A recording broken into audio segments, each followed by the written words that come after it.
Maglalaga ako ng talong.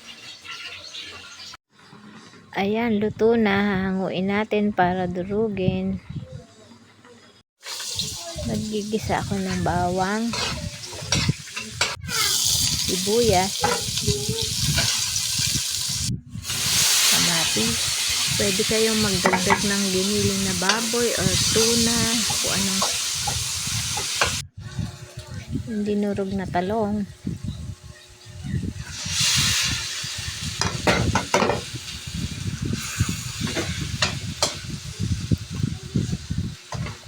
Lutuin lang ng lutuin.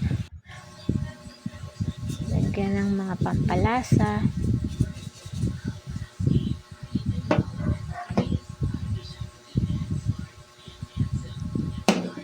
Yan, asin, paminta, bechin, or magic sarap.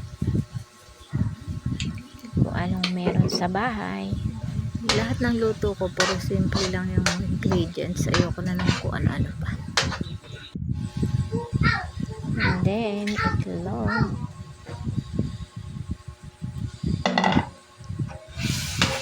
Haluin ng haluin hanggang sa maluto ang itlog. Ayan, luto na. Yummy! Napakasarap niya kahit papakin mo lang. Ako, paborito ko yan. Paborito din namin mga anak ko.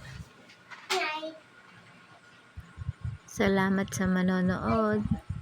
Thank you for watching.